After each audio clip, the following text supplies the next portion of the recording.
wá Kẹ́mi tí so ti ṣáyó ṣá ó ti ní wákò kan ti ń ṣe ẹ́ tí boyfriend ẹ bá tiẹ̀ gbàgbé ìyẹn Itele ṣó yẹ kí wọ́n gbàgbé ni ó flashback ni ó rántí ìgbà tó ti jẹ nǹkan kan ara ti ara Emmanuel náà màá ló ń kárí àlọ́gì nígbà tó ń ṣe mékọ́ọ̀pù ṣó ó ti gbàgbé pé gbogbo amúra wa ni a ní sítórí ara lọ́wọ́ tó pọ̀ gan ìwọ onídọ̀tí ìwọ tó ń gba pátá díẹ̀ ṣeré location àbórí ẹ̀ ń yí ni Kẹ́mi tí ó ti ní wákò ní tiẹ̀ pọ̀ ókè orúkọ yẹn ti sáré pọ̀ jù ẹ́. àbí àṣírí tó ló fẹ́ tú ni ìjọ tó gbòtẹ́ fọ́ọ̀sì tó purọ́ pé ó fẹ́ ṣe bẹ́ẹ̀dẹ̀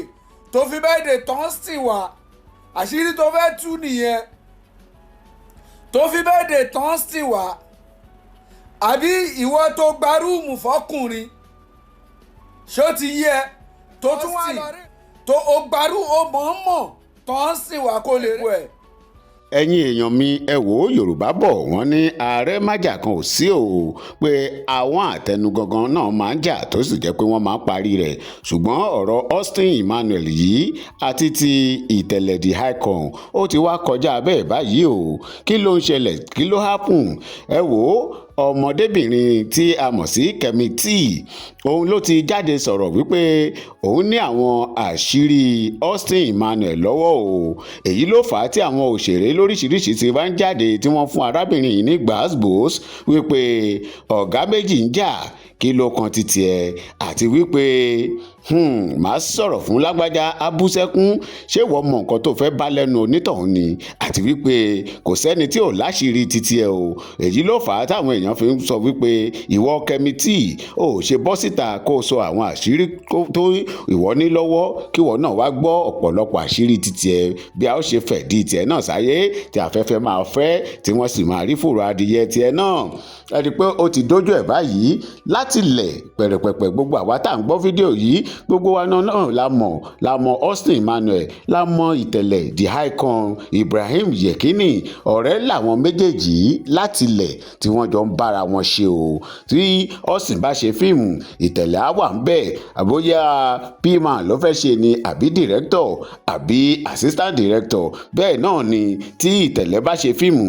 Emmanuel máa ń wà ń bẹ̀ o wọ́n jọ máa ń wà nínú fíìmù ara wọn tí wọ́n sì jọ máa ń ranra wọn lọ́wọ́ ṣùgbọ́n kí ló fa gbọ́n mi sí omi ò tó lórí ọ̀rọ̀ àwọn méjèèjì yìí gangan tó fi di pé àwọn èèyàn ń dá sí i lóríṣiríṣi tó fi di pé irú Kẹ́mi tí náà tí òun náà ń dá sí i tínú sì bí àwọn òṣèré onítíátà ní wípé ìgbà kan wà tí àwọn èèyàn tí wọ́n expect wípé ó mà yẹ kí Itele kó help Emmanuel o ṣùgbọ́n wọ́n ní pé kò help ẹ̀ àwọn ọ̀gbìn wá sí pé ó dà ṣèbí ọ̀rẹ́ lẹ́yìn méjèèjì láti lẹ̀ ṣùgbọ́n nígbà tí Itele máa sọ̀rọ̀ lọ́jọ́ lọ́hùn-ún ó ní kì í ṣe pé bóyá ọ̀rẹ́ ẹbẹ́ yẹn làwọn méjèèjì o ó ní àwọn jọ máa ń bá ara àwọn ṣiṣẹ́ ni ọ̀rọ̀ yìí làwọn èèyàn gbọ́ tó ọ̀pọ̀lọpọ̀ fi pariwo síta pé bẹ́ẹ̀ jọ ń ṣiṣẹ́ náà ẹ ṣáàjọ bẹ̀rẹ̀ àsìn ẹjọ́ wà náà ni pé ẹni tí èèyàn bá ṣiṣẹ́ papọ̀ tíṣẹ́ òun sì ń jáde tíṣẹ́ òun sì ń dára pé ẹ ti jọ di ọ̀rẹ́ pé kò yẹ kí Itele kó sọ bẹ́ẹ̀ o ìjà yìí bá bẹ̀rẹ̀ sí ń kọ̀ntínú gẹ́gẹ́ bí àṣà olóyìnbó níjà yìí bá bẹ̀rẹ̀ sí ń tẹ̀síwájú o òun ló wá fà á tọ́pọ̀lọpọ̀ fi wá di pé àwọn náà ń ganu sí i wọ́n gbẹnu sọ̀rọ̀ yìí ẹ wò ẹ jẹ́ kí n fi fídíò ilẹ̀ kí gbogbo wa ká wò ó kí gbogbo wa ká gbọ́ nǹkan táwọn èèyàn tún sọ nípa Kẹ́mi tí wípé kò yẹ kó dá sí ìjà ọ̀gá méjì o àti wípé ọ̀pọ̀lọpọ̀ àṣírí tí wọ́n tú nípa Kẹ́mi tí fún ara rẹ̀ pé ìwọ tó sọ pé o fẹ́ tú àṣírí èèyàn àṣírí tiẹ̀ náà afẹ́fẹ́ ti fẹ́ àti rí fòrò adìyẹ tiẹ̀ náà o òun ni mo ní pé kí n fi fídíò yìí hàn wá ẹ má gbàgbé ẹ jọ̀ọ́ ẹ wo ibi tí wọ́n kọ subscribe sí yẹn ẹ kílìkì lórí subscribe button yẹn ọ̀fẹ́ ni o ọwọ́ yín tẹ́ fi ń bá wa tẹ subscribe ní orúkọ Jésù ẹ ò ní fi gbé ọmọ sí o. wá Kẹ́mi tí so ti ṣáyó ṣá ó ti ní wákò kan ti ń ṣe ẹ́ tí boyfriend ẹ bá tiẹ̀ gbàgbé ìyẹn Itele ṣó yẹ kí wọ́n gbàgbé ni ó flashback ni ó rántí ìgbà tó ti jẹ nǹkan kan ara ti ara Emmanuel náà màá ló ń kárí àlọ́gì nígbà tó ń ṣe mékọ́ọ̀pù ṣó ó ti gbàgbé pé gbogbo amúra wa ni a ní sítórí ara lọ́wọ́ tó pọ̀ gan ìwọ onídọ̀tí ìwọ tó ń gba pátá díẹ̀ ṣeré location àbórí ẹ̀ ń yí ni Kẹ́mi tí ó ti ní wákò ní tiẹ̀ pọ̀ ókè orúkọ yẹn ti sáré pọ̀ jù ẹ lọ sáré gbàgbé o ti sáré gbàgbé ìgbà tó ti jẹ nǹkan kan tó ti jẹ èèyàn nu ayé Emmanuel náà mà ní ó máa gbá wájú Emmanuel kọjá ṣé wo mọ̀ pé ó ti yẹ káwa ti sọ̀rọ̀ ti pẹ́ bọ̀ àwa ò ní sọ̀rọ̀ because ọ̀gá méjì ní Itele àti Austin ọ̀rẹ́ dẹ̀ làwọn méjèèjì kò sí nǹkan tó kàn wá ń bẹ̀ ẹ ti wá tọ́ wèrè báyìí ẹ ti tọ́ wèrè kò sí nǹkan tó kàn wá pẹ̀lú Itele o ọ̀gá ní Itele bọ̀ ẹ wọ yìí ò kẹ́mi tí o ti tọ́ wèrè mo fún ẹ 24 hours tó bá ti sọ gbogbo àṣírí Austin tó wà lọ́wọ́ ẹ kò ní dáa fún ẹ gbogbo àṣírí Austin tó wà lọ́wọ́ ẹ yẹn tó bá ti sọ kò ní dáa fún ẹ àbò ń ṣí èrè ṣá tó yẹ kí wọ èrè Austin fin ni ó ti gbàgbé torí orúkọ kékeré tó ṣáyé ni ó ti gbàgbé àbí ọmọọba kò sẹ́ni tọ́lọ́run ò ní dá lóhùn Ọlọ́run máa dá everybody lóhùn bọ̀ kò ní dá wa lóhùn lẹ́ẹ̀kan náà tẹ́yìn bá wa ń fi Austin pa àwa ò ní fi pa rárá àti rárá àwa máa dúró tán ṣó ń gbọ́ ọ̀rọ̀ ẹ kàn fẹ́ dàbí ọ̀rọ̀ àlẹ́ àṣàgà ni èmi ò ní kó má gbèjà boyfriend yẹ o níyẹn Itele mi ò ní kó má gbèjà boyfriend yẹ rárá àti rárá ó dẹ̀ mọ́ pé gbogbo ẹ̀ náà la mọ̀ kò sílẹ̀ tá a mọ̀ ń bẹ́ gbogbo àjọ wà ní but tó bá fẹ́ gbèjà boyfriend yẹ kò ní jẹ́ torí Austin ibi tó ti láàkì nìyẹn Austin Emmanuel wa kò wúlò fún ẹ fọ́jọ́ kan rí kò ṣoore fún ẹ rí orí sẹ́ẹ̀tì Austin yìí náà láti náà ti mọ̀ pé òun ṣe makeup náà ó ti gbàgbé ni kẹ́mi tí kí n máa rún ẹ létí kó máa ronú ọpọlọ ẹ tó bá má lọ tó bá kẹ́mi tí ó dẹ̀ dùn mí fún ẹ bó ti bẹ́ ọ̀gá méjì ń jà ọ̀rẹ́ méjì ń jà òun fẹnu sí ó fẹ́ sọ lóyàtì lójú ara ẹ nìyẹn ó kẹ́ àwa ò lóyà láti yẹjọ́ ẹ̀ tá jáde tá sọ nǹkan kan àwa ò lóyà tá a já ẹ tá a sàn kankan ṣé bí Itele ṣe deny Austin yẹn ọ̀pọ̀lọpọ̀ bí big artist ò mọ̀ ẹ́ pé ọ̀rẹ́ láwọn méjèèjì ẹ̀ náà o mọ̀ ẹ́ pé aláyẹ̀ yẹn gan ọ́n mìsìn àgàn lórí ọ̀rọ̀ tán sọ yẹn ok gbogbo àwọn èèyàn mọ̀ ẹ́ pé ọ̀rẹ́ láwọn méjì pé 5 and 6 ni wọ́n ni tó fi wá deny ẹ̀ pé kò ń ṣe ọ̀rẹ́ òun o mọ̀ nǹkan tó yẹ káwa ti sọ ni wọ́n kọ́ wa ni ẹ ti wá tọ́ wèrè báyìí mo fún ẹ 24 hours kẹ́mi tí gbogbo àṣírí Austin tó wà lọ́wọ́ ẹ tó bá ti sọ ó máa ṣòfò gbogbo nǹkan tó sì ń ṣe fún ẹ tó ń dùn ẹ lọ́kàn tó ń pa ẹ ní gbìyànjú fẹ́ kó sọ ó ti yẹ bọ̀ tó bá wá sọ èmi máa bá ẹ sọ ní part 2 máa bá ẹ sọ ní part 2 orí ẹ tí ó pe yẹn ó máa pe next time àwọn èpè tó àwọn ọ̀gá méjì kan bá ń jà ẹ̀yẹ́ máa ń fi ọgbọ́n dá sọ̀rọ̀ ni ó ti ní wákò ajé. Kẹ́mi àpèsì Kẹ́mi tí ó mọ̀ pé mo ní mo fún ẹ 48 hours kó wá táṣìírí tó fẹ́ tú yẹn bọ̀ látàná tí mo ti sọ̀rọ̀ mi rí ẹ kó dún bọ̀ kí ló dé tẹ̀yìn èèyàn máa ń ṣe báyìí náà kí ló dé tí ẹ̀yìn èèyàn tẹ máa ń ya láìmoore irú yìí lẹ máa ń dí oore máwọn tó yẹ kán ṣe oore fún ìwọ sọ wípé wọ́n náṣìírí Austin tó fẹ́ tú ó mọye ìgbẹ́ ẹ ó mọye àṣírí ẹ tó wà lọ́wọ́ irú wa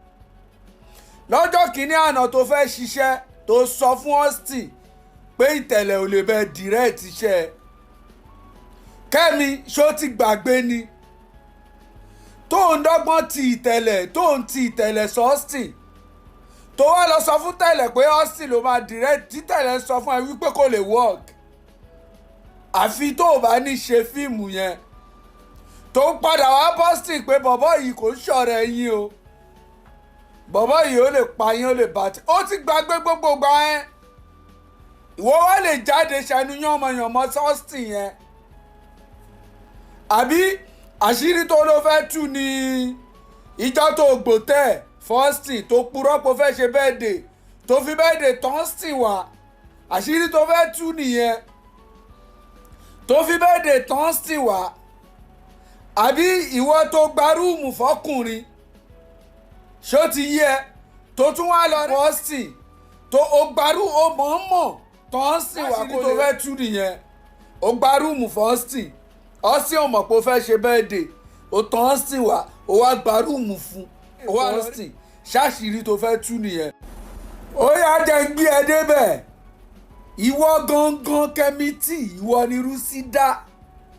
ìwọ ni Daniel tó dàárín Austin àti Itele rú torí bó ṣe wà yìí ó máa túlé ẹni tó bá mọ̀ ẹ́ dáadáa ó lè túlé